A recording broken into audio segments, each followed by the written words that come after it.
नमस्ते मेरे प्यारे प्यारे बच्चों, कैसे हो आप सब लोग। आप सभी का मैं स्वागत करता हूं आपके प्यारे प्यारे प्लेटफॉर्म विनीत ट्यूटोरियल पर। बच्चा लोगों, ये वो समय है जहां पे आप लोग जब कभी किसी भी कॉम्पिटिटिव एग्जामिनेशन की तैयारी कर रहे हो तो आपके लिए सबसे इंपॉर्टेंट और high scoring subject that is strength of material. बच्चा लोगों, ऑलरेडी स्ट्रेंथ ऑफ मटेरियल का जो सिलेबस है उसके बारे में मैं ऑलरेडी डिस्कशन बेटा कर चुका हूं। और बेटा ये जो स्ट्रेंथ ऑफ मटेरियल है, अगर आप मुझसे पढ़ने आए हो तो एक आपको स्पेशल चीज मैं आपको यहां पे प्रोवाइड करने वाला हूं। अब बोलेंगे आप कि सर क्या स्पेशल प्रोवाइड करोगे आप हमें, सारे प्रोफेसर ऐसे ही कहते हैं। नहीं बेटा, देखिए मेरा बस एक सिंपल सा आपको लॉजिक है। आप जब कभी किसी भी प्रोफेसर से पढ़ने आते हो तो बस आपके दो ही सवाल होते हैं। पहला कि सर जो सर ये कॉन्सेप्ट पढ़ा रहे हैं मैं ये अच्छे से समझ लूं, और दूसरा सर ये जो कॉन्सेप्ट है इसको मैं आगे याद कैसे रखूं। देखिए जो पहला सवाल है उसका आंसर सभी प्रोफेसर आपको देंगे। कोई भी प्रोफेसर आपको अच्छे से कॉन्सेप्ट पढ़ाएंगे, डेफिनेटली कुछ नए एग्जाम्पल्स बताएंगे, प्रैक्टिकली बताएंगे, तो बेटा वो तो तौसीफ सर कूट कूट के तौसीफ सर के अंदर भरा हुआ है। मैं आपके सारे कॉन्सेप्ट एकदम डिटेल में और बेटा सबसे इंपॉर्टेंट वर्ड प्रैक्टिकली आपके क्लियर करूंगा। सबसे पहली बात मेरी सुन लीजिए बेटा और याद रखिए, ऐसा मत बोलिए कि सर आप इतना प्रवचन प्रवचन नहीं बेटा, ये जो बातें हैं पहले आप क्लियर करिए, फिर हम सब्जेक्ट की स्टार्ट करेंगे। कि सर हम अगर किसी भी कॉम्पिटिटिव एग्जामिनेशन के लिए जब आप प्रिपेयर करते हो तो एक बात याद रखो बेटा, जब कभी आपने इंजीनियरिंग या डिप्लोमा में स्ट्रेंथ ऑफ मटेरियल को पढ़ा होगा तो बेटा उसका पढ़ने का तरीका अलग था। वहां पे आपने कोई कॉन्सेप्ट नहीं समझा तो आपने उसको रट्टा मार के आपने एग्जाम देकर उसको पास कर लिया या अच्छा स्कोर भी किया होगा। पर बेटा उसी बंदे का कॉम्पिटिटिव एग्जामिनेशन क्लियर होगा बेटा जिसका कॉन्सेप्ट क्लियर होगा, और कॉन्सेप्ट क्लियर करने के लिए आपको हर एक कॉन्सेप्ट प्रैक्टिकली अप्लाई करना पड़ेगा। और मैं यहां पे अपने 12 साल के एक्सपीरियंस के भरोसे के ऊपर बेटा मैं आपको सारी की सारी चीजें एकदम कॉन्सेप्चुअली और डिटेल में मैं सारी चीजें आपको बताने वाला हूं। और बेटा दूसरी चीज, पहली चीज तो भला कोई और प्रोफेसर भी प्रोवाइड कर दे, पर ये दूसरी वो स्पेशल चीज है जो तौसीफ सर ही आपको प्रोवाइड करेंगे, और वो ये है कि आपको याद रखने में भी आसानी हो। इसीलिए मैं आपको एक टेक्निक बताऊंगा, और आपके अगर कोई भाई या बहन अगर कभी सक्सेसफुल हुए होंगे, कोई कॉम्पिटिटिव एग्जामिनेशन क्लियर की होंगी, तो उसको आप जाकर ये बात पूछ लेना कि वो सक्सेसफुल कैसे हुए। तो बेटा वो सक्सेसफुल होने का बस एक ही मंत्र है, शॉर्ट नोट्स। तो बेटा शॉर्ट नोट्स क्या होते हैं, तो आप जो भी कॉन्सेप्ट डिटेल में पढ़ते हो उसको बस आप एक सिंगल पेज में या आधे पेज में लिख के खत्म कर दो, यानी एक चैप्टर पे बस एक सिंगल पेज। और उसको अगर आप पढ़ोगे तो आपको सारी चीजें याद आती है। जैसे अगर आपको किसी ने मूवी का कोई सीन बता दिया तो आपके दिमाग में पूरी की पूरी पिक्चर घूमती है। एग्जैक्टली बेटा शॉर्ट नोट्स वैसे ही मूवी के सीन होते हैं। तो आपको मैं सारे शॉर्ट नोट्स खुद प्रोवाइड करूंगा। मेरे खुद के शॉर्ट नोट्स अपने विनीत ट्यूटोरियल प्लेटफॉर्म के स्टडी मटेरियल के फोल्डर में अगर आप जाओगे तो वहां पे आपको मिलेंगे। बेटा तीसरी बात, आपको ये सारे शॉर्ट नोट्स मैं पहले चैप्टर में खुद बना के बताऊंगा, जिससे आप आगे खुद ही अपने शॉर्ट नोट्स बनाओगे और उसको इजीली याद रख पाओगे। बस आपसे एक ही रिक्वेस्ट है, मेरी मां हमेशा कहती है बेटा कि जब कभी हम किसी मंदिर में जाते हैं तो सबसे पहले अपने अंदर एक नियत होनी चाहिए कि मैं जब वहां जाऊंगा तो भाई मेरा वहां कुछ भला होगा, है ना। यानी जीत से पहले एक नियत होनी चाहिए। जब मन के अंदर वो नियत हो, यानी अंदर से एक आवाज आए कि मेरा यहां भला होगा, तभी आपका कुछ ना कुछ भला हो पाएगा। बोलने का मतलब बस इतना है कि जब कभी आप मेरे लेक्चर में आओ तो बस एक चीज लेके आओ, आप अपने अंदर से एक आवाज लेके आओ कि नहीं मुझे सर का पढ़ के कुछ ना कुछ फायदा होगा, मैं आपकी डेफिनेटली मदद करूंगा बेटा। बस आप ये दिमाग से निकाल दो कि आपका बेसिक खराब है, जो भी है आप टेंशन मत लो, ऐसे ऐसे प्रैक्टिकल एग्जाम्पल मैं बताऊंगा, आप यही लेक्चर में ऑब्जर्व कर लेना, एंड तक मेरे लेक्चर को ऑब्जर्व करो, आपका पूरा फोबिया स्ट्रेंथ ऑफ मटेरियल का हट जाएगा बेटा। और हम एकदम सिंपल स्ट्रेटेजी फॉलो करेंगे। सबसे पहले बेटा हर लेक्चर के अंदर मैं आपको बता दूंगा कि इस लेक्चर के अंदर हम लोग क्या क्या पढ़ने वाले हैं। अब बेटा उसके बाद लास्ट में पूरे कॉन्सेप्ट होने के बाद मैं बेटा आप लोगों को शॉर्ट नोट्स भी बना के दूंगा, ठीक है बेटा। तो बेटा ये जो स्ट्रेंथ ऑफ मटेरियल का सब्जेक्ट होता है, इस स्ट्रेंथ ऑफ मटेरियल के सब्जेक्ट में सबसे इंपॉर्टेंट चैप्टर होता है सिंपल स्ट्रेसेस एंड स्ट्रेन। और अगर आप चाहो तो अगर आपने कोई भी अगर कॉम्पिटिटिव एग्जामिनेशन की किताब अगर कभी ली होंगी या देखी होंगी, आप ऑब्जर्व कर लेना, आपको पहला चैप्टर जो सिंपल स्ट्रेसेस एंड स्ट्रेन है उस पे कम से कम 100 से 150 क्वेश्चन दिखते हैं, और बाकी सारे सॉम के चैप्टर पे सिर्फ 20 से 30 क्वेश्चन दिखते हैं। ये जो चैप्टर है सिंपल स्ट्रेसेस एंड स्ट्रेन, सॉम के 100% किसी भी कॉम्पिटिटिव एग्जामिनेशन के लिए अगर आप तैयारी कर रहे हो, 2 क्वेश्चन यहां से 100% बनते हैं बेटा। बहुत इंपॉर्टेंट चैप्टर है, इसीलिए इसको बहुत डिटेल में, और थोड़ा सा ये चैप्टर लेंदी है, टेंशन नहीं लेने का, आने वाले जो चैप्टर है वो बहुत सिंपल है बेटा, बिल्कुल फिक्र नहीं करना। ओके, तो चलिए, तो बेटा इस लेक्चर में हम लोग क्या क्या देखने वाले हैं, तो देखिए बेटा यहां पे जैसे वर्ड आ गए स्ट्रेस, स्ट्रेन, तो बेटा यहां पे इस लेक्चर के अंदर हम सबसे पहले देखेंगे कि भाई ये स्ट्रेस क्या है। और अगर आप ये एक चीज अगर समझ गए स्ट्रेस क्या है, तो याद रखना बेटा स्ट्रेंथ ऑफ मटेरियल के 4 स्तंभ है। सबसे पहला स्तंभ, जैसे कोई बिल्डिंग 4 पिलर्स के ऊपर खड़ी होती है, सबसे मेन सपोर्ट होते हैं, वैसे ही बेटा ये जो 4 पिलर्स है स्ट्रेंथ ऑफ मटेरियल का, उसमें पहला स्तंभ है स्ट्रेस, दूसरा स्तंभ है स्ट्रेन, और तीसरा स्तंभ है आपका इलास्टिक मॉड्यूलस, और बेटा आपका चौथा स्तंभ है that is stress strain curve. ये 4 चीजें आपकी प्रैक्टिकली अगर क्लियर हो गई तो आगे आने वाला जो स्ट्रेंथ ऑफ मटेरियल आने वाला है, आगे के जो चैप्टर आने वाले हैं, आपको बहुत अच्छे से समझ में आएंगे बेटा। तो इसको बहुत प्रैक्टिकली हम लोग देखेंगे, और मैंने वादा किया है बेटा 2 चीजों का, कि आपको हर एक चीज प्रैक्टिकली मैं बताऊंगा, और दूसरी चीज ये कि आपको याद कैसे करना है ये भी मैं आपको बताऊंगा, तो आप निश्चिंत रहिए बेटा। तो सबसे पहले हम यहां पे देखेंगे स्ट्रेसेस, और बेटा उसके बाद हम यहां पे देखेंगे टाइप्स ऑफ स्ट्रेसेस, स्ट्रेसेस के कौन से टाइप्स है। और बेटा ये जो आपके टाइप्स ऑफ स्ट्रेसेस अगर मैंने एक बार पढ़ा दिए, तो बेटा पूरा का पूरा सिलेबस आपके दिमाग में पड़ जाएगा कि सॉम का सिलेबस ऐसा ही क्यों होता है। बस एक रिक्वेस्ट करूंगा, पहली अपने मन के अंदर नियत रखिए, और दूसरी बेटा हर एक चीज को ऐसे अलग सोचिए क्या ऐसा ही क्यों हुआ, तो आपको और मजा आएगा पढ़ने में, मैं हर एक चीज का आपका आंसर दूंगा बेटा। तो ये 2 टॉपिक हम लोग यहां पे देखने वाले हैं। तो चलिए फटाफट स्टार्ट करते हैं। सबसे पहले स्ट्रेंथ ऑफ मटेरियल जब भी आप स्टार्ट करते हो तो सबसे पहले एक चीज क्लियर आपकी होनी चाहिए कि बेटा कौन से टाइप के मटेरियल होते हैं। तो बेटा मटेरियल बेसिकली 3 कैटेगरी में फॉल होते हैं। कोई भी जो टाइप्स ऑफ बॉडीज होती है वो सिर्फ 3 टाइप की होती है। सबसे पहला कौन सा, तो बेटा सबसे पहली जो बॉडी होती है उसको कहते हैं इलास्टिक बॉडी। बेटा जो दूसरे टाइप की बॉडी होती है उसको कहते हैं प्लास्टिक बॉडी, और बेटा जो तीसरे टाइप का बॉडी होता है उसको कहते हैं रिजिड बॉडी। तो आप किसी भी बॉडीज को ये 3 टाइप में क्लासिफाई कर सकते हो, इलास्टिक, प्लास्टिक एंड रिजिड। बहुत से स्टूडेंट को ये कंफर्म है, और आप बोलोगे सर ये क्यों पढ़ा रहे हो, तो बेटा आप स्ट्रेंथ ऑफ मटेरियल पढ़ते क्यों हो ये समझो एक बार। और पहले लेक्चर अगर थोड़ा सा आपका समय जा रहा है जाने दो बेटा, पर एक बात याद रखना, रास्ते पे जब चल रहे तो पता होना चाहिए हम क्यों इस रास्ते पे चल रहे हैं, क्यों ये मन के अंदर क्वेश्चन आना चाहिए। तो ये क्यों का रीजन आपको यहां मिलेगा, आप स्ट्रेंथ ऑफ मटेरियल क्यों पढ़ते हो, आप बस मुझे 5 मिनट दो, आपको समझ में आ जाएगा। तो बेटा कोई भी जो बॉडीज होता है वो 3 टाइप के होते हैं। सबसे पहले टाइप का बॉडी होता है इलास्टिक बॉडी।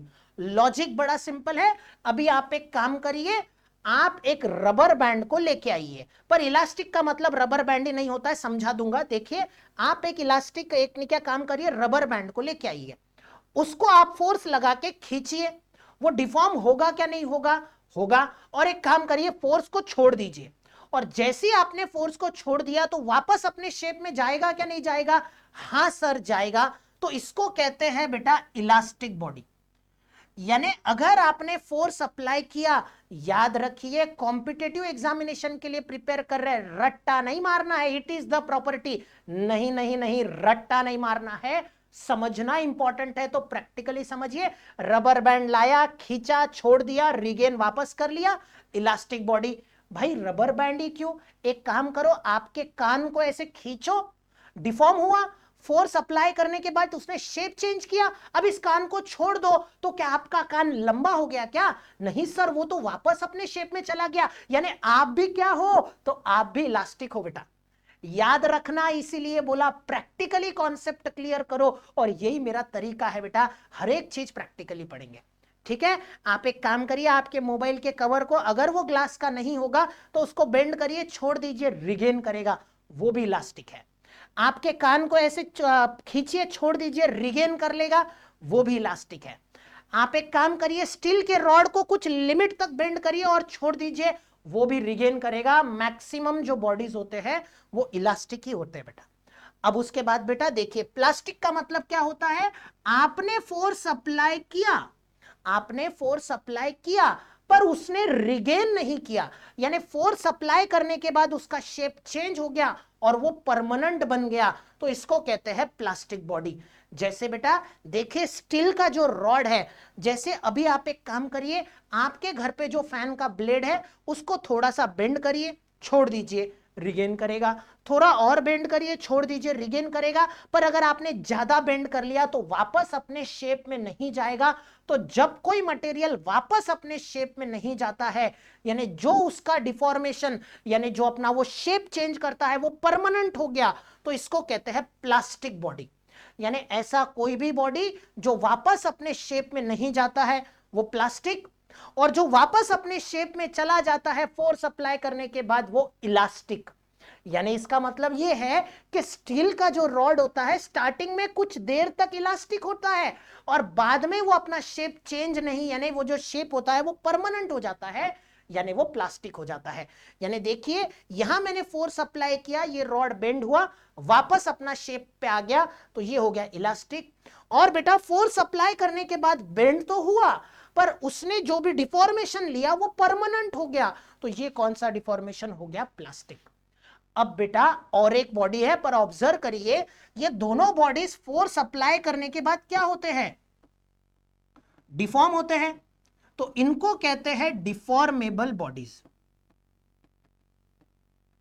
ओके, तो ऐसा समझिए, जरूरी नहीं कि कोई एक बॉडी इलास्टिक ही होती है। जैसे स्टील का रॉड शुरुआत में वो रिगेन करता है तो कुछ देर तक इलास्टिक होता है और बाद में परमानेंट बन जाता है तो वो प्लास्टिक बन जाता है। बस लॉजिक इतना सिंपल। और आज के बाद याद रखना, किसी ने पूछा इलास्टिक तो आपके मन से सिर्फ रबर बैंड निकलता है, नहीं नहीं नहीं, हम भी इलास्टिक है, हम भी इलास्टिक है बेटा, हम प्लास्टिक नहीं है। जस्ट इमेजिन करो, अगर हम प्लास्टिक होते तो हमारा अगर हाइट बढ़ाना है तो हमारे घर वाले खींच लेते, परमानेंट नहीं, पर हमको थोड़ी देर खींचने के बाद हम रिगेन कर लेते हैं, हम भी इलास्टिक बॉडीज होते हैं। ठीक है बेटा, अब कुछ एक ऐसी बॉडीज होती है, देखिए ये जो दोनों बॉडी है फोर्स अप्लाई करने के बाद डिफॉर्म होती है, और बेटा कुछ ऐसे बॉडी होती है जो फोर्स अप्लाई करने के बाद डिफॉर्म ही नहीं होती है, इसको कहते हैं रिजिड बॉडी।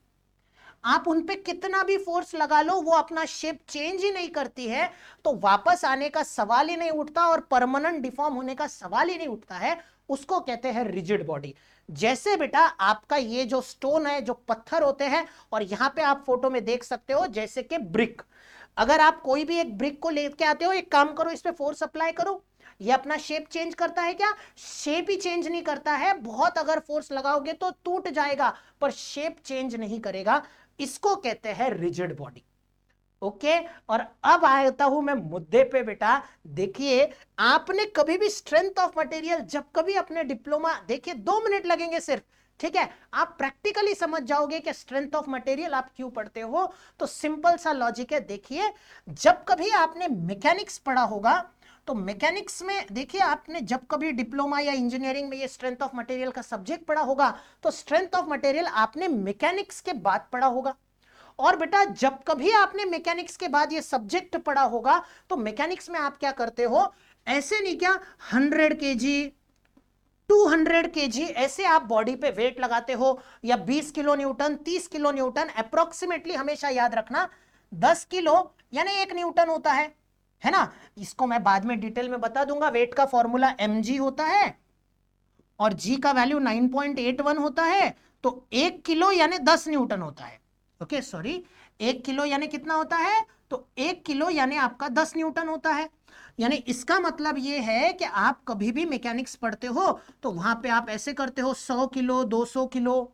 तो मेरा बस इतना सवाल है, जस्ट एक सोचो, दिमाग में सोचो बेटा, इतना छोटा सा बॉडी, इतने छोटे से बॉडी पे आपने 100 किलो 200 किलो बिंदास लगा दिया, क्या वो 100 किलो और 200 किलो बियर कर पाएगा क्या?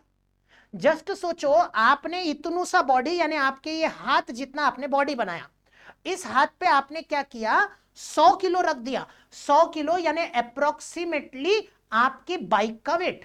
आपने आपकी बाइक अगर अपने हाथ पे रख दी तो आपका हाथ वो फोर्स को विथस्टैंड कर पाएगा क्या? नहीं सर, वो तो टूट जाएगा, हाथ डिफॉर्म हो जाएगा, वो तो टूट जाएगा, फेल हो जाएगा। पर मैकेनिक्स में आपने बिंदास 100 किलो 200 किलो 300 किलो 400 किलो बिंदास लगा दिया बेटा। तो स्ट्रेंथ ऑफ मटेरियल में सिर्फ हम करते क्या है, तो हम क्या करते हैं, यहां पे फोर्स अप्लाई करने के बाद ये देखते हैं क्या बॉडी का क्या होगा, है ना। इसीलिए यानी इसका मतलब क्या है कि जब कभी आपने मैकेनिक्स पढ़ा होगा, आप बिंदास 100 किलो 200 किलो लगा देते हो, पर यह कभी नहीं सोचते हो बॉडी का क्या होगा। क्यों? क्योंकि आप वहां पे कंसिडर करते हो रिजिड बॉडीज। यानी मैकेनिक्स ये सोच के चलता है कि सारे बॉडी रिजिड होते हैं, है ना, यानी डिफॉर्म ही नहीं होंगे। पर बेटा जिंदगी में अगर आपने देखा होगा, आसपास में अगर आपने फोर्स अप्लाई किया तो वो बॉडी अपना शेप चेंज करता है कि नहीं करता है? हाँ सर करता है, यानी इलास्टिक और प्लास्टिक होता है। और बेटा बॉडी का क्या होगा, उस मटेरियल का क्या होगा, वो फोर्स विथस्टैंड कर पाएगा या नहीं कर पाएगा, ये आप पढ़ते हो स्ट्रेंथ ऑफ मटेरियल में। तो बस बेसिक डिफरेंस इतना ही है कि जब कभी आप मैकेनिक्स पढ़ते हो तो वहां आप कंसिडर करते हो रिजिड बॉडी, यानी जो डिफॉर्म ही नहीं होंगे, और अगर डिफॉर्म नहीं होंगे तो लगाओ 100 किलो 200 300 कुछ नहीं होगा, पर प्रैक्टिकली बॉडी तो खरा टूट जाएगा, फेल हो जाएगा। तो ये सब कुछ कंसिडर करता है स्ट्रेंथ ऑफ मटेरियल।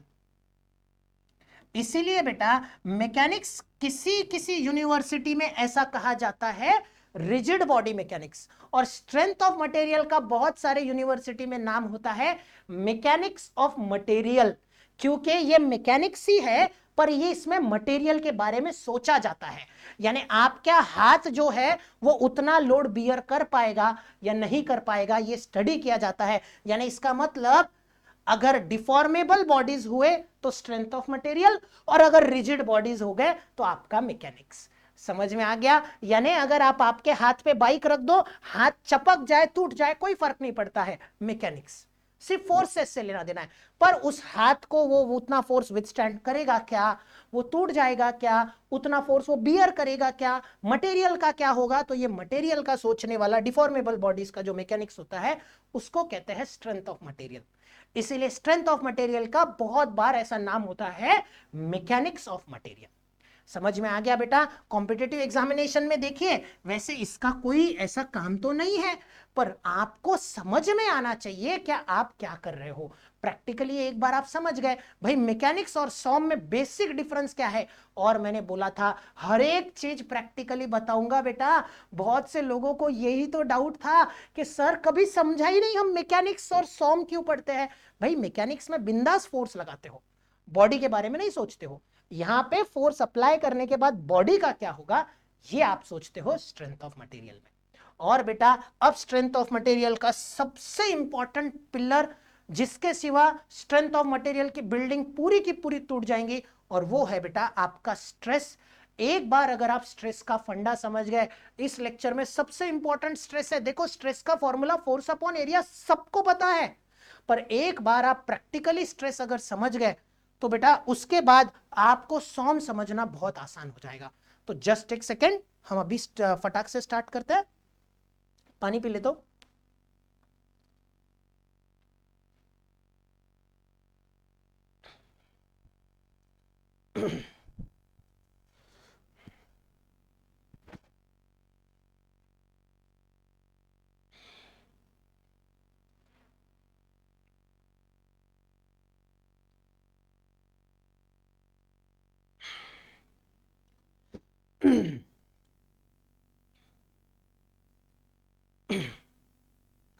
तो चलिए स्ट्रेस क्या है ये समझिए। अब देखिए बहुत से स्टूडेंट क्या करते हैं, stress is defined as the ratio of force upon area. अरे भाई स्ट्रेस फोर्स अपॉन एरिया नहीं है बेटा, दिमाग से निकाल दो। अगर स्ट्रेस फोर्स अपॉन एरिया है तो प्रेशर क्या है? सर प्रेशर भी फोर्स अपॉन एरिया है। फिर मेरा एक सवाल है, जब प्रेशर फोर्स अपॉन एरिया था तो स्ट्रेस क्यों बनाया? तो बेटा दिमाग से निकाल दो, स्ट्रेस फोर्स अपॉन एरिया नहीं होता है। बस एक प्रैक्टिकल चीज ऑब्जर्व कर लो, एकदम प्रैक्टिकल चीज। ओके, आप एक काम करो बेटा, आपने क्या, आपके घर पे चेयर है, सभी के घरों पे चेयर होती है बेटा। तो बस एक सिंपल सा लॉजिक बताऊंगा, आप एक काम करो, मैं यहां पे 2 चेयर को ड्रॉ करता हूं, ठीक है? थोड़ा सा मेरा चेयर ज्यादा अच्छा नहीं हुआ तो गुस्सा मत करना बेटा प्लीज। हाँ चलो,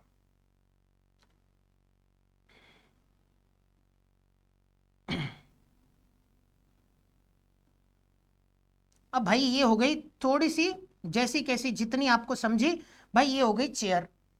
ओके, अब यहां पे कितनी चेयर हो गई? तो मैं एक काम करता हूं, 2 चेयर रखता हूं बेटा। ओके, मजा आएगा बेटा, सच में बहुत मजेदार कॉन्सेप्ट है ये। ओके चलो, ये एक चेयर है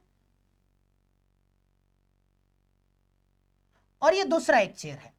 एक काम करता हूं, इसका मैं कलर चेंज कर देता हूं। ओके, तो चलो एक काम क्या करना है, बस आपको सिंपल सा, आपको स्ट्रेस प्रैक्टिकली समझ में आ जाएगा। एक काम करो, ये जो चेयर है ये बनाओ आप वुड की, लकड़े की। जो ग्रीन कलर की चेयर है वो वुड की है, और ये जो व्हाइट कलर की चेयर है ये है थर्मोकॉल की। अब थर्मोकॉल सभी को पता है, अभी महाराष्ट्र में बैन है, शायद बैन उड़ भी गया हो, पर थर्मोकॉल सभी ने देखा है।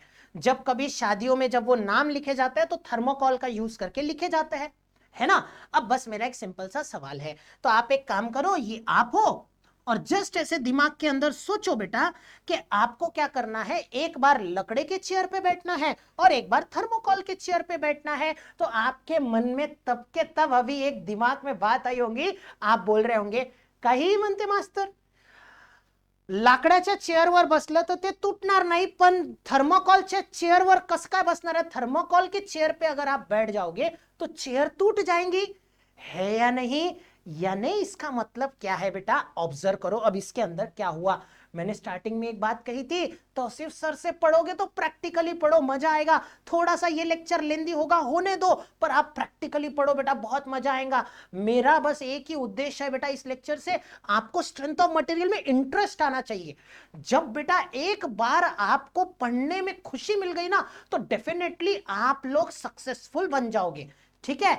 ऑलवेज रिमेंबर, अगर आप पढ़ाई को अगर एंजॉय करने लग गए तो आप सक्सेसफुल बन जाएंगे। तो सिर्फ सर की ये बात याद रखना। तो सिंपल सी बात है, चेयर उठाई भाई, मैं लकड़े के चेयर पे बैठ गया। तो फॉर एग्जांपल अगर आप हो 60 किलो के, तो आप 60 किलो का बंदा जाके क्या किया, एक बार वुड लकड़े के चेयर पे बैठ गया, नहीं टूटी, यानी उसने क्या किया, तो सर मेरे फोर्स को बियर किया, यानी वो नहीं टूटा। नहीं टूटा यानी उसने अपना शेप चेंज नहीं किया। इसको टेक्निकल वर्ड क्या कहेंगे?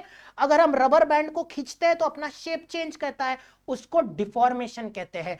अब लकड़े के चेयर पे आप बैठे, उसने अपना शेप चेंज किया, वो टूटा नहीं टूटा, यानी does not deform।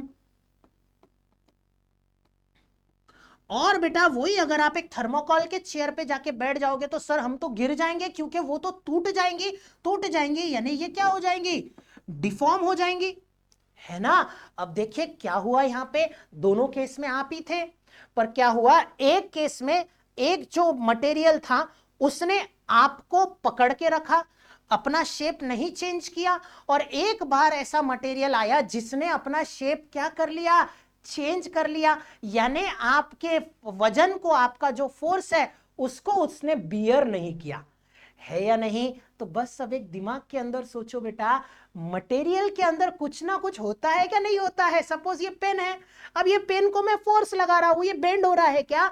नहीं हो रहा है ना। क्यों नहीं हो रहा है? क्योंकि इसका जो मटेरियल है मेरे फोर्स को क्या कर रहा है, सर रोक रहा है। आप तो इसको डिफॉर्म यानी इसका शेप चेंज करने को कोशिश कर रहे हो, पर इसका मटेरियल नहीं होने दे रहा है। आप एक काम करो, ऐसा ही एक थर्मोकॉल का लेके आओ, या आप एक काम करो, आप एक ऐसा पेज लेके आओ, आप ऐसा पेज लेके आओ और इसको बेंड करो, ये हो गया। और ये नहीं हुआ, क्यों? क्योंकि दोनों का मटेरियल अलग है। ये मटेरियल ने डिफॉर्म नहीं होने दिया, ये मटेरियल ने डिफॉर्म होने दिया। यानी मटेरियल के अंदर ऐसा कुछ होता है जो आपके फोर्स को क्या करता है? रोकता है। तो बेटा इसी को कहते हैं स्ट्रेस। तो स्ट्रेस क्या है? तो इतना सिंपल कॉन्सेप्ट है बेटा कि अगर हम कोई ऐसे बॉडी लेते हैं और इसके ऊपर अगर हम एक एक्सटर्नल फोर्स अगर अप्लाई करते हैं, अब जैसे देखिए ये बॉडी मैंने उठाई और इस बॉडी को मैं बेटा जैसे ही मैंने ये बॉडी को उठाई तो ये बॉडी को मैं ऐसे टेंसाइल फोर्स अप्लाई करके क्या कर रहा हूं? जब हम ऐसे खींचते हैं तो इसको टेंसाइल कहते हैं, और बेटा जब टुवर्ड्स होता है उसको कंप्रेसिव कहते हैं। आपको डेफिनेटली डिप्लोमा या इंजीनियरिंग में इतना तो पक्का याद रहेगा, ये मैं गारंटीड हूं। ठीक है, तो अब मैं क्या कर रहा हूं? तो मैं इस पेन को ऐसे खींचने की कोशिश कर रहा हूं, पर ये खींच रही है क्या? नहीं। यानी इसका मतलब ये जो मटेरियल है वो उसको रोक रहा है। रोकने को टेक्निकल वर्ड क्या कहते हैं? रेजिस्टेंस। क्या कहते हैं? रेजिस्टेंस। तो आप कभी किसी भी बॉडी पे फोर्स अप्लाई करते हो, जैसे लकड़े के चेयर ने आपके फोर्स को विथस्टैंड किया, यानी डिफॉर्म नहीं हुआ, यानी उसके मटेरियल ने आपके फोर्स को रेजिस्ट किया, और थर्मोकॉल डिफॉर्म हो गया यानी वो रेजिस्ट नहीं कर पाया। इसी रेजिस्टेंस टू डिफॉर्मेशन को हम लोग कहते हैं स्ट्रेस। सिंपल सी बात है। अभी आप चेयर पे बैठ जाओ, वो तो आपके फोर्स से बेंड होनी चाहिए, नहीं हुई, यानी इसका मतलब उसके जो मटेरियल है उसने आपके फोर्स को रोक दिया डिफॉर्म होने से। और इसी रेजिस्टेंस को जैसे इस पेन को मैं खींचने की कोशिश कर रहा हूं तो ये एक्सपांड हो रहा है क्या? नहीं। क्यों? क्योंकि इसका मटेरियल मेरे फोर्स को रेजिस्ट कर रहा है, अपोज कर रहा है, और इसी रेजिस्टेंस टू डिफॉर्मेशन को हम लोग स्ट्रेस कहते हैं। अब बेटा ये जो रेजिस्टेंस होता है ये मटेरियल के अंदर होता है, और कोई भी चीज के अंदर झांकने के लिए उसको काटना पड़ेगा। तो देखो मैं यहां पे अब इसको कट करता हूं। अब मैंने अगर इसको यहां पे कट किया, अब कट करने के बाद सिंपल सा बात है, इसके कितने पार्ट्स हो जाएंगे? 2। और ये 2 पार्ट्स को मैं अब सेपरेट करता हूं। ऑब्जर्व करो। अब ये देखिए ये लेफ्ट पार्ट में कंसिडर करता हूं, और बेटा फोर्स लगाया इधर। तो मुझे एक बात बताओ, जब ये फोर्स उधर लगा रहा हूं तो मटेरियल उसको किधर अपोज करेगा? सर इधर। और बेटा जब मैं ये राइट वाला पार्ट कंसिडर करता हूं,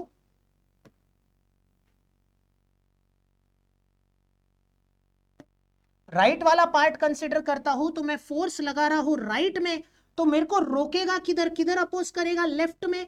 एंड यही जो इंटरनल रेजिस्टेंस टू डिफॉर्मेशन होता है। यानी अभी आप एक काम करो, आप आपके घर में बैठे हो तो आपको अब स्ट्रेस प्रैक्टिकली फील होगा। आप जस्ट सोचो, आप घर पे बैठे हो, आपका घर बेंड हो रहा है क्या? टूट रहा है क्या? नहीं, क्योंकि हमारा जो घर का मटेरियल है वो हमारे फोर्स को अपोज कर रहा है। कौन से प्रॉपर्टी के वजह से? स्ट्रेस की वजह से। तो stress is internal resistance to deformation. अगर हम थर्मोकॉल की बाइक बनाएंगे, उस पे जाके बैठेंगे तो उसका मटेरियल रेजिस्ट नहीं कर पाएगा, यानी उसका स्ट्रेस कम है। और आपका जो बाइक होता है वो आप स्टील का या कोई भी ऐसे स्ट्रॉन्ग मटेरियल का बनाते हो जो ज्यादा रेजिस्ट करता है, आपके फोर्स को विथस्टैंड करता है, और इसी रेजिस्टेंस टू डिफॉर्मेशन को हम लोग क्या कहते हैं? स्ट्रेस कहते हैं। बेटा समझ गया? तो व्हाट इज स्ट्रेस? स्ट्रेस को डिनोट किया जाता है ग्रीक लेटर सिग्मा से। याद रखिए इसको कहते हैं sigma. And stress is defined as internal resistance to deformation. जब हम कभी फोर्स अप्लाई करते हैं तो ये जो इंटरनल रेजिस्टेंस आता है, इंटरनल रेजिस्टिव फोर्स, अगर आप उसको एरिया से डिवाइड कर दो, यानी उसको अगर हम साइड से देखें यानी क्रॉस सेक्शन एरिया, ठीक है, यानी अगर हम ऐसे क्रॉस में जाके अगर देखते हैं क्रॉस सेक्शनल एरिया, तो बेटा internal resistive force per unit cross section area is known as stress. Simple सी बात है। आज के बाद जब कभी आप कहीं पे बैठोगे तो समझ जाओगे, आपको स्ट्रेस फील होगा कि यार मैं बैठा, ये मटेरियल नहीं बेंड हुआ, यानी इसके स्ट्रेस ने मेरे फोर्स को, मेरे वेट को रेजिस्ट किया है। तो this internal resistance per unit cross section area is known as stress. ठीक है, तो इसको आप कहते क्या हो? स्ट्रेस कहते हो बेटा। यानी इसका मतलब कोई भी मटेरियल अगर टूटने से रोकता है, यानी अपोज करता है, डिफॉर्म नहीं होने देता है, वो कौन से प्रॉपर्टी के वजह से? स्ट्रेस की वजह से। इसीलिए मैंने बोला था स्ट्रेंथ ऑफ मटेरियल का सबसे बड़ा गढ़ है कौन सा? तो स्ट्रेस। क्योंकि स्ट्रेंथ यानी कोई भी चीज कितना स्ट्रांग है, यानी वो कितना रेजिस्ट कर रहा है, किस पर डिपेंड करता है? स्ट्रेस पर डिपेंड करता है। समझ में आ गया बेटा? तो आपको इसीलिए बोला था बस आप एक नियत से आओ, आपको सारी चीजें मैं प्रैक्टिकली बताऊंगा। ठीक है बेटा? तो चलिए, स्ट्रेस का formula internal resistive force per unit cross section area तो बन गया बेटा। अब आप एक ऑब्जर्व करिए, अब अगर आपने इसको या इसको अगर ऑब्जर्व किया इक्विलिब्रियम के लिए, इक्विलिब्रियम का मतलब क्या है? ये बॉडी को जब मैं खींच रहा हूं तो ये बॉडी जगह पे है ना, कि इधर उधर भागी क्या? नहीं सर, रेस्ट पे है। रेस्ट में है यानी इक्विलिब्रियम में है, रेस्ट में है यानी इक्विलिब्रियम में है। और इक्विलिब्रियम में अगर है तो अगर मैं यहां पे अगर एक कंडीशन लगाता हूं, सारे हॉरिजॉन्टल फोर्सेस जीरो है, क्योंकि कोई भी चीज रेस्ट में कब होती है? जब उस पर रिजल्टेंट जीरो होता है। तो अगर मैं एफ एक्स जीरो कंडीशन यहां पे अप्लाई करता हूं तो देखो आर राइट में है पॉजिटिव और पी लेफ्ट में है नेगेटिव। इसका मतलब आर माइनस उधर जाके प्लस हो जाएगा, तो आर का वैल्यू क्या आ रहा है? पी आ रहा है। यानी जो इंटरनल रेजिस्टेंस फोर्स है, सिंपल सी बात है बेटा, अगर हम इधर 10 किलो खींचेंगे तो इधर अपोज भी कितना करेगा सर? 10 किलो। यानी डेफिनेटली अगर कोई भी चीज इक्विलिब्रियम में तो तब होंगी ना जब लेफ्ट और राइट का फोर्स सेम होगा। यानी आपका इंटरनल रेजिस्टेंस और एक्सटर्नल फोर्स क्या होता है सर? सेम होता है। इसीलिए बेटा ये वैल्यू आप यहां पे पुट कर दो तो स्ट्रेस का फॉर्मूला क्या बन रहा है? Force upon area. पर ये बन रहा है बेटा, ओरिजिनल में नहीं था। ओरिजिनल में stress is internal resistive force per unit cross section area. पर क्या करते हैं, जो रेजिस्टेंस होता है, जो रेजिस्टेंस होता है वो आपका इक्वल टू एक्सटर्नल फोर्स होता है। तो ये जो एक्सटर्नल फोर्स की वजह से स्ट्रेस आएगा, आप उसको ऐसे याद रखना, इंड्यूस्ड स्ट्रेस। जैसे फॉर एग्जांपल बेटा, अब ये इंड्यूस्ड स्ट्रेस का कॉन्सेप्ट क्या है? सिंपल सी बात है। अब आप चेयर पे बैठे, चेयर पे अगर आप हो 20 किलो के, 20 किलो का तो वैसे कोई छोटा बच्चा ही होगा, 20 किलो के बैठे, तो 20 किलो यानी आप फोर्स वेट ले लो, फोर्स निकाल लो, डिवाइडेड बाय एरिया, आपको एक स्ट्रेस मिलेगा। आप उसके ऊपर 30 किलो का बंदा बैठा हो, 40 किलो का, 50 किलो का, यानी इंड्यूस्ड स्ट्रेस अलग अलग हो सकते हैं।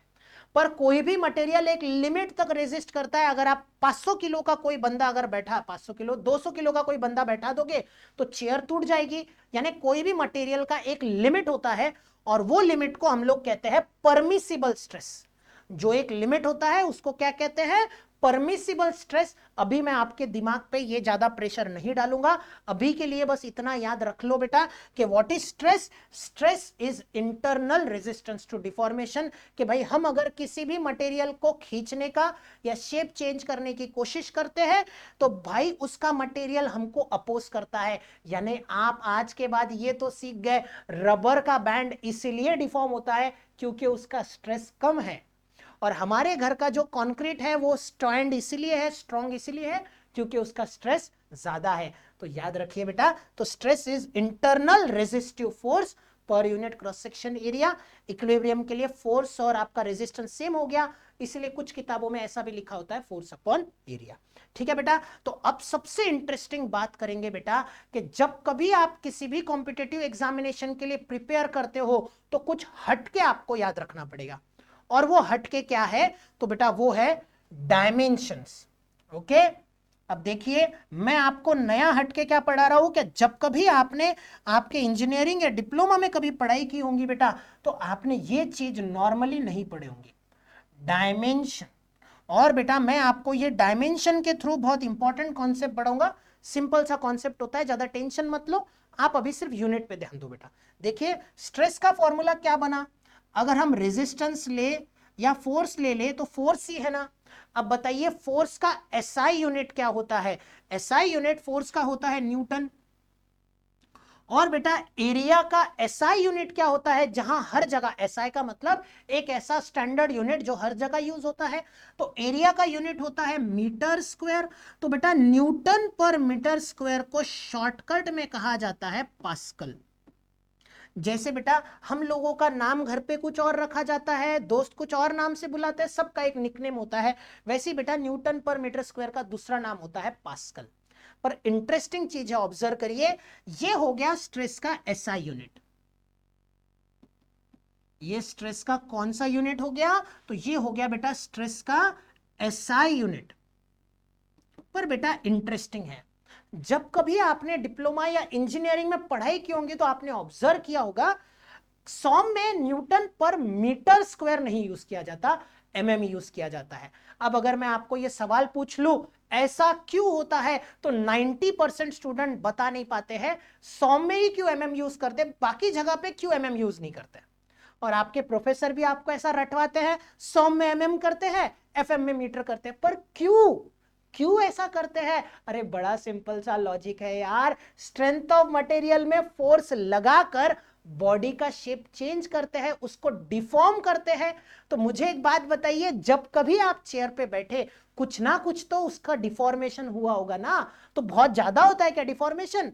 नहीं सर, बहुत कम होता है। और मुझे एक बात बताइए, सबसे छोटा डायमेंशन कौन सा है? वैसे तो और नीचे भी है, माइक्रोन माइक्रोन, पर आपके स्केल में सबसे छोटा यूनिट कौन सा है? एमएम। इसीलिए बेटा सॉम में एमएम यूज किया जाता है। ठीक है बेटा, तो याद रखिए आपका जो ये यहां पे यूनिट हम यूज करेंगे वो यूज करेंगे न्यूटन पर एमएम स्क्वायर। ठीक है, और देखिए कन्वर्शन में पूरे स्ट्रेंथ ऑफ मटेरियल में 50,000 बार बताने वाला हूं, बहुत बार आएंगे। तो अभी के लिए बस याद रखिए कि आपको स्ट्रेंथ ऑफ मटेरियल में एक धर्म याद रखना है, और धर्म ये कहता है सॉम में आप एमएम यूज करोगे। अगर कोई भी क्वेश्चन है वहां पे एमएम में आप कन्वर्ट करोगे, तो देखिए मीटर में अगर एमएम को कन्वर्ट करना है तो आप 1000 से मल्टीप्लाई करके एमएम में कन्वर्ट करिए, और सेंटीमीटर को एमएम में कन्वर्ट करना है तो 10 से मल्टीप्लाई करके एमएम में कन्वर्ट करिए। ये एक कन्वर्शन आपको याद रखना है बेटा।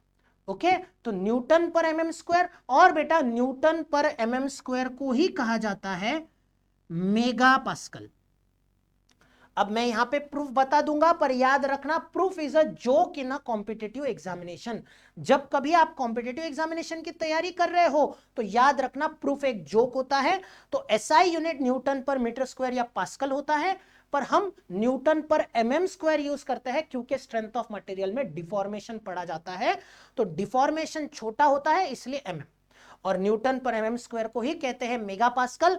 अब यानी आपका ये धर्म याद रखना है आपको कि आपको इस यूनिट को ज्यादा यूज करना है, इस यूनिट को ज्यादा यूज करना है। पर अगर पेपर में आपको यूनिट पूछा जाए तो आपको एसआई यूनिट ही लिखना पड़ेगा।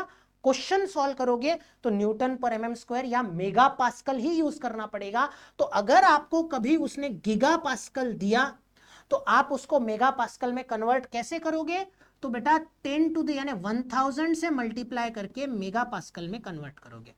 गीगा पास्कल को मेगा पास्कल में कन्वर्ट करने के लिए आप 1000 से मल्टीप्लाई कर देना, बहुत सिंपल है। स्ट्रेस का यूनिट क्या हुआ? न्यूटन पर मीटर स्क्वायर एसआई यूनिट, पर हम यूज करेंगे न्यूटन पर एमएम स्क्वायर जिसका दूसरा नाम मेगा पास्कल होता है। अगर गीगा पास्कल में दिया तो मेगा पास्कल में कन्वर्ट करने के लिए 1000 से मल्टीप्लाई कर लेना।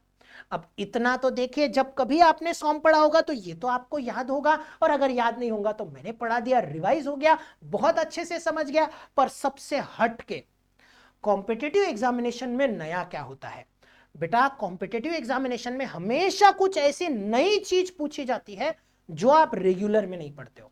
तो रेगुलर में तो बेटा ये आप पढ़ते हो, पर आप एक चीज छोड़ देते हो, दैट इज डायमेंशन। सारे के सारे स्टूडेंट यूनिट याद रखते हैं पर डायमेंशन नहीं याद रखते हैं। अब देखिए, अब ये जो मीटर है, एमएम है, सेंटीमीटर है, ये सारे किसके यूनिट है? सर लेंथ के। तो डायमेंशन का कोई, अब देखिए जब मैं डायमेंशन पढ़ाऊंगा कुछ लोग सोचेंगे नया है, टफ है। टफ नहीं है, इजी है। जब तक आप अंदर से ऐसे किसी चीज को सिंपल नहीं समझोगे वो आपको टफ ही लगेंगी। सिंपल है, बहुत सिंपल कॉन्सेप्ट है, इतना सिंपल है, और सिंपल है तो याद रख लो, एग्जाम में एमसीक्यूज आ सकता है। तो डायमेंशन याद रखो बेटा। तो आपको बस 4 डायमेंशन, वैसे तो सब लोग बोलते हैं 3, पर मैं बोलूंगा 4 डायमेंशंस आप याद रखो। डायमेंशंस का मतलब जैसे आप यूनिट याद रखते हो कि डिस्टेंस को आप मीटर में गिनते हो, एमएम में गिनते हो, वैसे ही बेटा डायमेंशंस का भी एक लॉजिक होता है। और डायमेंशन सिर्फ आप 4 क्वांटिटी के याद रखो। उससे आप कोई भी चीज का डायमेंशन बना सकते हो, ये मेरा प्रॉमिस है, क्वांटिटी और डायमेंशन। और शॉर्टकट इतना याद रखना बेटा, डायमेंशन यानी MLT, डायमेंशन का शॉर्टकट क्या याद रखना, MLT। जैसे जैसे प्रैक्टिस करेंगे वैसे वैसे और इंप्रूवमेंट होंगी, पहली बार में थोड़ा थोड़ा समझेगा, टेंशन नहीं लेने का। जैसे आप यूनिट निकालते हो वैसे बेटा डायमेंशंस भी निकालते जाओ। कैसे, तो बेटा किसी भी अगर मास आता है तो बेटा मास को m कहते हैं, मास का डायमेंशन क्या होता है, m होता है, मास का डायमेंशन m होता है। अगर कोई भी लेंथ होती है, अब वो लेंथ का यूनिट कुछ भी हो, सेंटीमीटर, मीटर, mm कुछ भी हो, पर लेंथ है ना तो उसको यल कहना है, और बेटा टाइम को t कहना है। बस ये 3 डायमेंशन मोर देन सफिशिएंट है। पर सभी लोग कहते हैं 3, पर मैं एक चौथा आपको बताऊंगा, फोर्स जो होता है जिसका यूनिट न्यूटन होता है, उसका डायमेंशन आप याद रखना, और मैं बना के बताऊंगा, आपका प्रैक्टिकली क्लियर हो जाएगा। सबको ये लॉ पता है न्यूटन्स का, force equal to ma, m का मतलब होता है मास और a का मतलब होता है एक्सलरेशन, जिसका यूनिट होता है मीटर पर सेकंड स्क्वायर। अब मास का मैंने डायमेंशन आपको क्या पढ़ाया, मास का डायमेंशन सर m होता है, मीटर ये किसका यूनिट है, लेंथ का, और बेटा लेंथ का डायमेंशन मैंने क्या पढ़ाया, यल, डिवाइडेड बाय सेकंड यानी टाइम, और टाइम का डायमेंशन पढ़ाया टी स्क्वायर। तो कोई भी अगर पावर नीचे है, नीचे से ऊपर जाएगा तो ये क्या हो जाएगा, ml(T⁻²). ठीक है, तो इस तरीके से आप किसी भी चीज का डायमेंशन निकाल सकते हो। तो फटाक से इसको नोट डाउन कर लो, और एक बेटा कहते हैं ना याद रखो, तो ये आपको याद रखना है कि फोर्स का डायमेंशन होता है ml(T⁻²). इसी तरीके से बेटा आपको सारे डायमेंशन निकालने हैं। इसके आगे जब कभी आप यूनिट याद रखते हो तो तौसीफ सर एक नई चीज सिखा रहे, और याद रखना नया कुछ करेंगे नहीं तो नया मिलेगा कैसा। तो याद रखना बेटा डायमेंशंस आप लोगों को याद रखने हैं, और यहाँ पे कॉम्पिटेटिव एग्जामिनेशन में आप लोगों का हट के सिलेक्शन होगा बेटा, ठीक है। 1 लाख में से अगर 100 में आना है तो कुछ 100 वाला काम करना पड़ेगा, तो ये एक्स्ट्रा काम याद रखना है आपको। अब देखिए स्ट्रेस का मैं डायमेंशन बनाता हूं, स्ट्रेस का डायमेंशन, स्ट्रेस का यूनिट क्या आया, न्यूटन पर mm² या मीटर स्क्वायर। न्यूटन का डायमेंशन क्या होता है, रट्टा मार के रखिए, ml(T⁻²). और mm यानी डिस्टेंस, डिस्टेंस यानी लेंथ, लेंथ का डायमेंशन होता है l²। तो देखिए यहां पे एक l और ये स्क्वायर l² यानी l 2 बार होगा, एक l कैंसिल हो जाएगा, l नीचे है, नीचे से ऊपर गया तो क्या हो जाएगा, m l⁻⁻1 T⁻²। तो ये हो गया आपका स्ट्रेस का डायमेंशन ml⁻⁻1 T⁻²। अब कुछ स्टूडेंट बोलेंगे सर ये क्या रट्टा मार के रखूं, नहीं, आपको पेपर में पूछा जाए तो इसी टेक्निक से बना लेना। जैसे आप स्ट्रेस के यूनिट बनाते हो वैसे स्ट्रेस का या किसी भी क्वांटिटी का डायमेंशन, बस ये 4 क्वांटिटी के डायमेंशन से बना लेना बेटा। और कैसा है ना, पहली बार सीख रहे, इसकी बार बार प्रैक्टिस कर लो, फ्यूचर में आप याद रख लोगे, ये मुझे 100% गारंटीड है। ठीक है, जैसे जैसे हम आगे आगे पढ़ेंगे ना ये और क्लियर होता जाएगा बेटा। ठीक है, तो चलिए अब एक सबसे इंपॉर्टेंट कॉन्सेप्ट और लास्ट कॉन्सेप्ट पे जाते हो, थको मत बेटा। देखिए आप कॉम्पिटेटिव एग्जामिनेशन की तैयारी कर रहे हैं तो बेटा आपको पेशेंस रखना पड़ेगा, खुद को पुश करना पड़ेगा। तो शुरुआत आज से ही करेंगे, ये भी टॉपिक हम लोग खत्म कर देते हैं बेटा, types of stresses. Okay, just एक सेकेंड।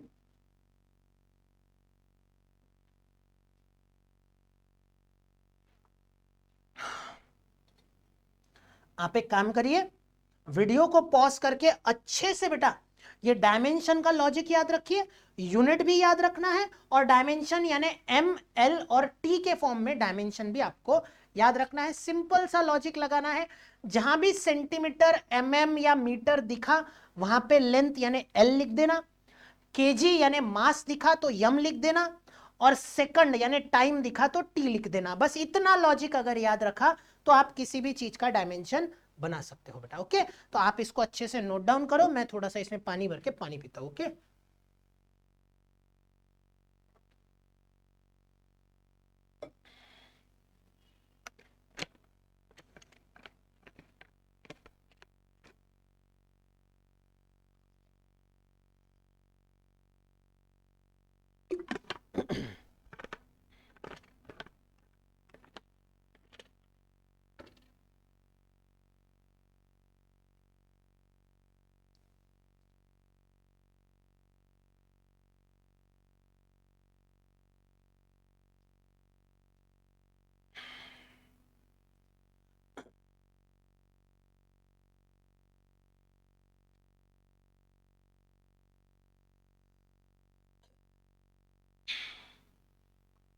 तो बेटा टाइप्स ऑफ स्ट्रेसेस आपको आज ऐसे बताऊंगा ना बेटा, क्या फ्यूचर में आप कहीं भी बता सकते हो कि प्रैक्टिकली यहां पे कौन सा स्ट्रेस है। ठीक है, तो कॉन्सेप्ट बड़ा सिंपल याद रखना, मैं कुछ कॉम्प्लिकेट नहीं करूंगा। बहुत सारे बुक में आपको बहुत कंफ्यूजन दिया होता है, सिंपल सा लॉजिक याद रखना बेटा। स्ट्रेस के दो ही टाइप होते हैं। हमेशा आप बोलेंगे सर हमने तो बहुत सारे पढ़े, कोई बहुत सारे नहीं होता है बेटा, स्ट्रेस के बस दो ही टाइप होते हैं। एक होता है बेटा नॉर्मल स्ट्रेस और दूसरा होता है बेटा शियर स्ट्रेस। स्ट्रेस के दो ही टाइप होते हैं, एक होता है नॉर्मल और दूसरा होता है बेटा शियर स्ट्रेसेस। और ये नॉर्मल स्ट्रेसेस और शियर स्ट्रेसेस पढ़ने के लिए बस आप एक सिंपल सा कॉन्सेप्ट लगा देना कि अगर बेटा जब कभी कोई एक मेंबर है और आपको ये 100% समझता है एक्सिस, एक्सिस कहां से जाती है, उसके बीच में से। तो अगर बेटा किसी भी मेंबर के सेंटर में अगर आप एक एक्सिस बनाओगे और यहां पे अगर आप लोड को अप्लाई करते हो एक्सिस पे, तो इसको कहते हैं एक्सियल लोडिंग।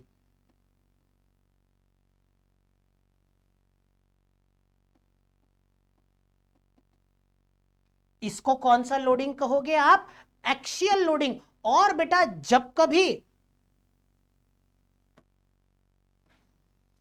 जब कभी आप किसी भी सेक्शन को, किसी भी एक्सिस को, अब देखिए ये इसकी एक्सिस है और एक्सिस को अगर आप एक पैरेलल फोर्स अगर अप्लाई करोगे तो इसको कहते हैं टेंजेंशियल फोर्स। कौन सा फोर्स, टेंजेंशियल फोर्स। तो whenever any body is subjected to the force parallel to the axis is tangential force. और जब कभी आप फोर्स अलोंग द एक्सिस अगर लगाओगे तो इसको कहते हैं एक्सियल फोर्स। अब सिंपल सा कॉन्सेप्ट लगा देना, प्रैक्टिकली भी बताऊंगा कि इसको याद कैसे करना है करके। तो सिंपल सा लॉजिक है बेटा, इतना सिंपल फंडा होता है कि जब कभी किसी मेंबर पे अगर आप एक्सियल फोर्स लगाओगे तो एक तो आप क्या कर सकते हो, जब कभी आप किसी भी मेंबर पे अगर उसके एक्सिस पे फोर्स लगाओगे तो एक तो आप इसको खींचोगे या फिर आप इसको कंप्रेस करोगे, तो एक्सियल फोर्स की वजह से जो स्ट्रेस आता है उसको कहा जाता है नॉर्मल स्ट्रेसेस। ओके बेटा, so normal stresses is the stress developed due to axial loading. अब एक्सियल लोडिंग दो टाइप की हो सकती है, एक तो मैं बाहर जा सकता हूं जिसको कहते हैं पुल फोर्सेस, जिसको हम दूसरा वर्ड कहते हैं टेंसाइल। और बेटा एक तो मैं ऐसे टुवर्ड्स भी आ सकता हूं, तो इसको कहते हैं कॉम्प्रेसिव स्ट्रेसेस। ओके, तो बेटा याद रखिए, whenever the body is subjected to axial loading the stress produced is normal stress. अब इसके दो टाइप बन गए बेटा, कौन से, तो सर अगर अब वो एक्सियल में अगर आपने अवे अगर लगा दिया तो टेंसाइल, और अगर टुवर्ड्स अगर लगा दिया तो कॉम्प्रेसिव।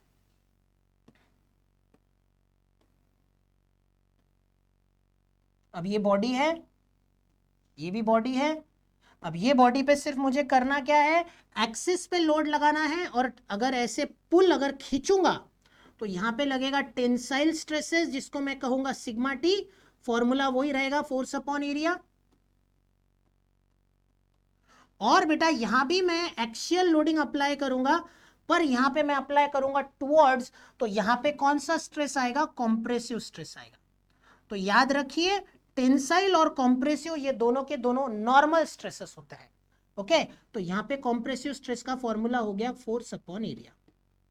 और बेटा whenever the body is subjected to tangential force, जब कभी आप किसी भी इसमें ऐसे टेंजेंशियल फोर्स, ऐसे पैरेलल फोर्स अगर आप अप्लाई करते हो, the stress produced is called as shear stress. और बेटा शियर स्ट्रेस का नोटेशन अलग होता है, नॉर्मल स्ट्रेस को सिग्मा से डिनोट करते हैं, तो शियर स्ट्रेस को ऐसे टाउ से डिनोट करते हैं। यानी देखिए, जैसे आपने अगर कोई छतरी देखी होंगी, उस अम्ब्रेला का जो नीचे का हैंडल होता है वो आपको यहां पे बनाना है, तो इसको कहते हैं shear stress. And shear stress का भी फॉर्मूला होता है फोर्स अपॉन एरिया। बस आपको याद रखना है कि बॉडी के ऊपर फोर्स कैसे होगा, तो पैरेलल फोर्स होगा, टेंजेंशियल फोर्स होगा, तो यहां पे कौन सा स्ट्रेस आएगा, शियर स्ट्रेस आएगा।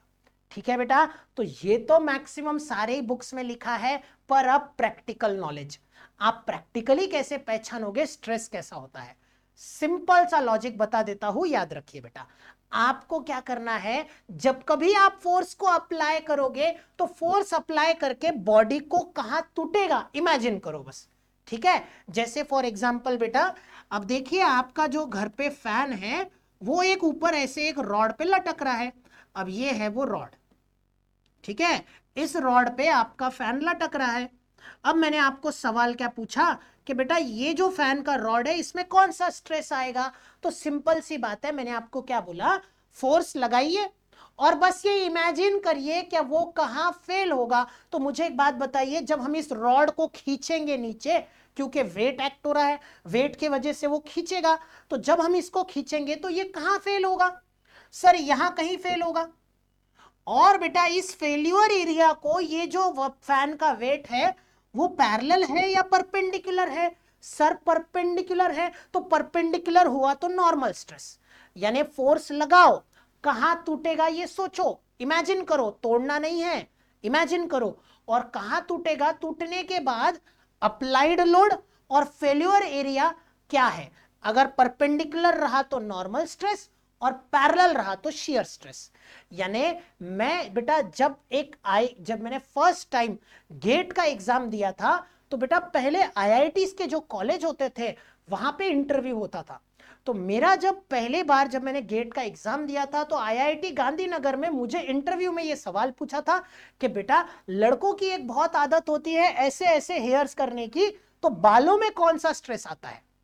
अब देखिए जिसके कॉन्सेप्ट क्लियर है वो बता पाएगा कि सर जब हम बालों को लड़के जब ऐसे ऐसे करते हैं तो हमारा जो लोड होता है वो बालों को अगर फेल हो गए तो फेल हो गए, इसका मतलब क्या, अगर आपके बाल फेल हो गए यानी टूट गए, यानी आप क्या हो जाओगे, टकले हो जाओगे।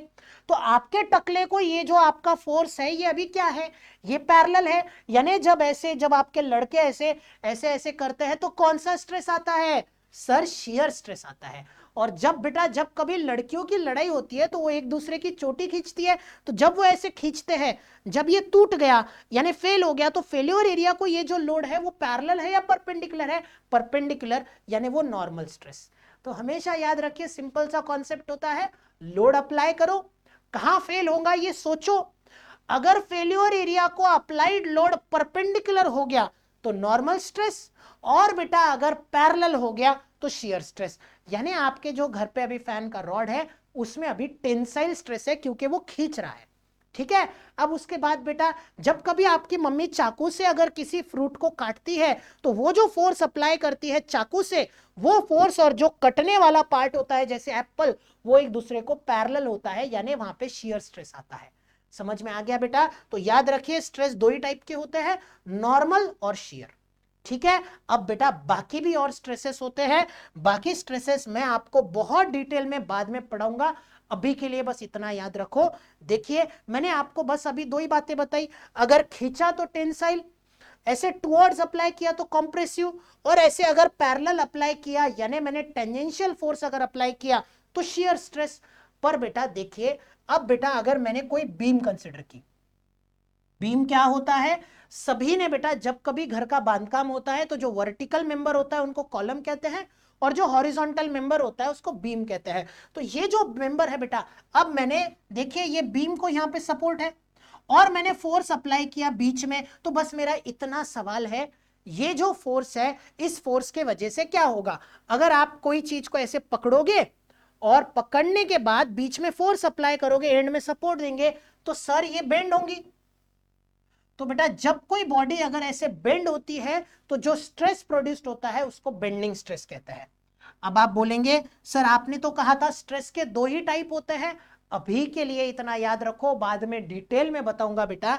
बेंडिंग स्ट्रेस ऐसा कोई स्ट्रेस नहीं होता है, बेंडिंग के वजह से एक तो टेंसाइल कॉम्प्रेसिव यानी नॉर्मल स्ट्रेसेस आते हैं, यानी बेंडिंग ऐसा कोई स्ट्रेस नहीं है, बेंडिंग के वजह से आपका टेंसाइल और कॉम्प्रेसिव आएगा। स्ट्रेस के दो ही टाइप होंगे, एक तो आपका नॉर्मल और दूसरा आपका शियर। तो बेंडिंग के वजह से नॉर्मल स्ट्रेसेस आएंगे। तो सिंपल सा लॉजिक याद रखो, जब कभी बीम में आपने फोर्स अप्लाई किया, इस फोर्स को हम लोग कहते हैं ट्रांसवर्स लोडिंग, बहुत डिटेल में बेंडिंग स्ट्रेस के चैप्टर में बताऊंगा, अभी के लिए याद रखो बीम के ऊपर अगर ट्रांसवर्स फोर्स अप्लाई किया तो वो बेंड होती है, उस स्ट्रेस को बेंडिंग स्ट्रेस कहते हैं। ओके। अब उसके बाद बेटा और एक लास्ट स्ट्रेस याद रखो बेटा, कि जब कभी बेटा आपने किसी शाफ्ट को, अगर आप कोई एक शाफ्ट को पकड़ते हो, सर्कुलर रॉड को, उसका एक एंड आप फिक्स करते हो और दूसरे एंड से अगर उसको घुमाने की कोशिश करते हो तो बेटा वो ऐसा ट्विस्ट होता है। तो जब कभी आप ये जो फोर्स लगा के इसको घुमा रहे हो, इसको टॉर्क कहते हैं। और जब कभी ऐसे कोई ट्विस्ट होता है तो जो स्ट्रेस प्रोड्यूस्ड होता है उसको कहते हैं टॉर्शनल शियर स्ट्रेस, जो कि आपका आने वाला चैप्टर है बेटा। तो देखिए मैंने आपको स्टार्टिंग में एक बात बताई थी कि बेटा आप लोग अगर स्ट्रेस को अच्छे से समझो तो आने वाला सिलेबस अच्छे से समझ लोगे। यानी बेटा जब कभी आपकी मम्मी अगर कपड़े निचोड़ती है ना तो आपको बोलती है तू इस साइड से घुमा, मैं अपोजिट डायरेक्शन से घुमाती हूं, तो ये कौन सा स्ट्रेस हो गया सर? ये हो गया आपका टॉर्शन स्ट्रेस। और बेटा जो आपके घर में आप रहते हो वहां पे जो बीम्स है उसके ऊपर कौन सा स्ट्रेस आता है सर? Bending stress. घर का जो फैन का रॉड है उसमें कौन सा स्ट्रेस आता है सर? Tensile stress. बेटा आप ये जो ऐसे ऐसे करते हो उसमें कौन सा स्ट्रेस आता है sir? Shear stress. Mummy Apple काट रही है सर, शियर स्ट्रेस। तो इतना सिंपल सा कॉन्सेप्ट है बेटा। बेंड हो गया, बेंडिंग स्ट्रेसेस। ऐसे अगर ट्विस्ट हो गया, मरोड़े गया, तो उसको आता है टॉर्शन स्ट्रेस। अगर बेटा आप किसी चीज को पैरेलली कट कर रहे हो तो वो हो गया आपका शियर स्ट्रेस। ठीक है बेटा, तो ये होते हैं आपके सारे स्ट्रेसेस के टॉपिक। आपके माइंड में अगर ये सवाल आ रहा होगा कि सर आपने तो बोला स्ट्रेस के दो ही टाइप होते हैं, तो बेटा जब ये चैप्टर स्टार्ट होंगे तो मैं आपको प्रूव करके बता दूंगा। टॉर्शन की वजह से शियर आता है और बेंडिंग की वजह से टेंशन और कॉम्प्रेशन ही आता है। तो बेटा स्ट्रेस के दो ही टाइप होते हैं, बेंडिंग और टॉर्शन की वजह से ये स्ट्रेस आते हैं, इसीलिए इन दोनों को इनडायरेक्ट स्ट्रेसेस कहते हैं। इन दोनों को क्या कहते हैं? इनडायरेक्ट। यानी ये इधर उधर घुमा के प्रोड्यूस करेंगे डायरेक्ट स्ट्रेसेस। तो आप बस इतना याद रखिए, स्ट्रेसेस के दो ही टाइप है, नॉर्मल और शियर। बेंडिंग और टॉर्शन की वजह से यही स्ट्रेस आने वाले हैं। ये मैं आपको डिटेल में जब वो चैप्टर पढ़ेंगे तो मैं आपको बता दूंगा बेटा। ठीक है, तो देखिए मैंने आपको जो वादा किया था स्टार्टिंग में, मैंने 100% पूरा किया होगा कि अब आप सॉम को फील करोगे प्रैक्टिकली, क्योंकि हर एक प्रैक्टिकल एग्जांपल मैंने आपको बताए थे। और अब बेटा मेरा दूसरा वादा मैं पूरा करने जा रहा हूं।